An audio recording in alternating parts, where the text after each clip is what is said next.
Among the items distributed are 10,000 tons of fish feed. Now, do you know the surprising aspect? Let me shock you.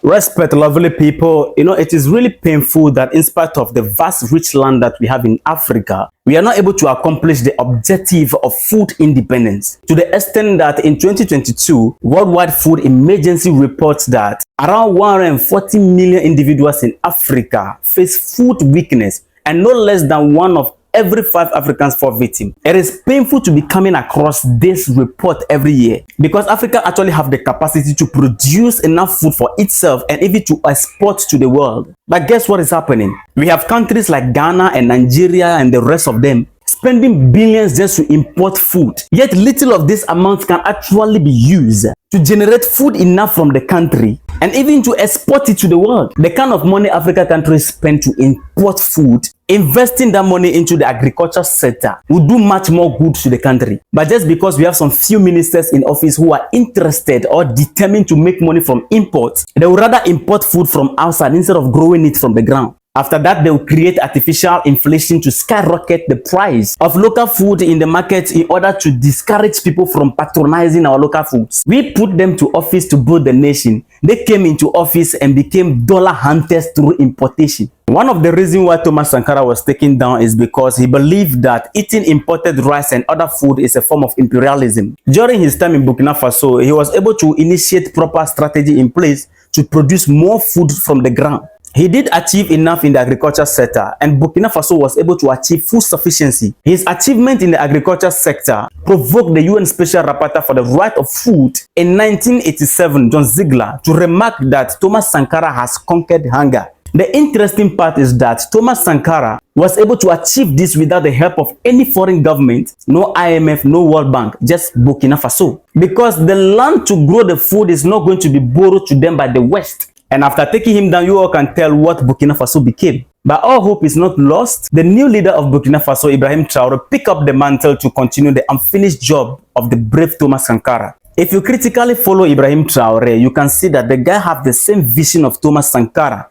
He is so determined to achieve food sufficiency for Burkina Faso. He made a wonderful remark during the Russia-Africa Summit about why Africa with so much resources will be depending on foreign aid. And then he cautioned African leaders to stand for their nation instead of being beggars. But that piece of advice practically fell into ears hanging on dollar. We can all see the fact that Ibrahim Traore has been working really hard since he took office. Working hard to liberate the nation from terrorism, which he has achieved enough so far, and to achieve the goal of food sufficiency for Burkina Faso. Now, fast forward in 2023, 2 major agriculture programs was launched by Ibrahim Traore. It is called Agro-Pastoral Offensive Program.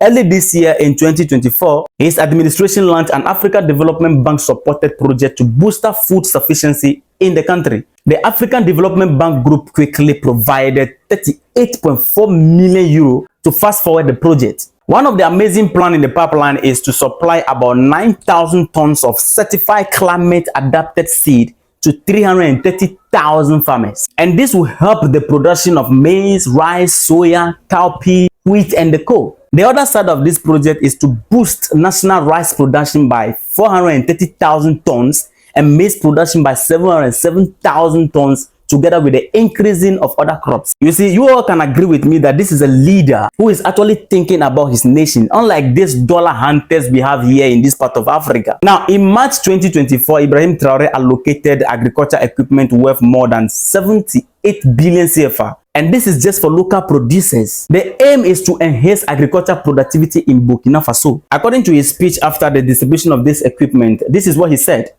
This year, we are making available twice the amount of equipment compared to 2023 and over 5 times the average quantity distributed in the past 5 years. He noted also that the provision of fertilizers will see the distribution of approximately 69,900 tons. And this will be more than double the amount distributed in 2023. And this is practically over 5 times the average of the past 5 years. This again confirmed the fact that Africa is not actually poor. We only need the right leadership. The agriculture equipment distributed include 400 tractors, 239 tillers, and 710 motor pumps. In addition, 740 motorbikes were given for easy movement of agriculture agents who will be giving or providing assistance to the farmers. To make it more spicy, Among the items distributed are 10,000 tons of fish feed, 68,965 tons of fertilizers, 10,000 liters of phytosanitary products, 18,000 tons of plant seeds, 2,300 tons of fodder seeds, and 10,000 tons of concrete feed.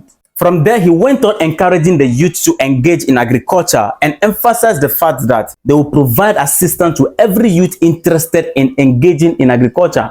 He is doing everything possible to drive agriculture development across Burkina Faso. Now, do you know the surprising aspect? Let me shock you. But before that, kindly subscribe to the channel to stay updated and consider liking the video. Now, let's get to it. In March, the president of Burkina Faso, Ibrahim Traore, donated large mass of land to the students who are interested in agriculture. According to report, 2 hectares of lands were given so that the youth can grow their own food and sell to generate income for themselves. Meanwhile, some African countries are offering their rich land, selling their vital lands to foreigners in the name of climate change, green energy, whatever nonsense. But he has decided to give it to the youth to make proper use of it, to build their lives with it. Last time African leaders went to one of their useless summits in Washington, he refused to go. Do you know where he was? He was in the farm. He went to the farm, inspecting the progress of the youths in the farm and encouraging the farmers to produce more food for the country, because he believed that the person who feeds you control you. When you produce your own food and feed yourself, no one can disrespect you, talk less of controlling you. This was the same strategy the Chinese used. In order to become great like what we are seeing today, they invested in agriculture, because when there is enough food for people to eat, they will think better.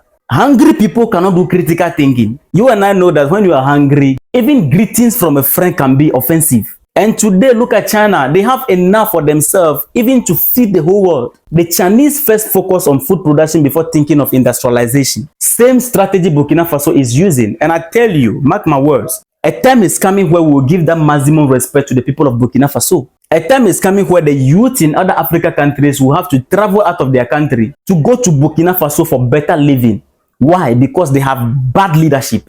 Today, Burkina Faso can boast of building gold refinery as a new achievement, or let me say new development. But Nigeria government is boasting of changing the national anthem. Burkina Faso today can boast of nuclear power plant. We here in Ghana, we are boasting of uncompleted cathedral for God. It is very shameful, and I will repeat it again. Africa is not poor. We only need the right leadership. This massive achievements of the leader of Burkina Faso has exposed all corrupt leaders in Africa. Instead of blaming the system, it's now clear that these leaders have intentionally refused to think about the well-being of the massive population. Contrary to the old mentality, Ibrahim Traore has proven beyond measure that there can be good leadership and good governance in Africa. Kindly submit your comments respectfully, and don't forget to subscribe to our channel.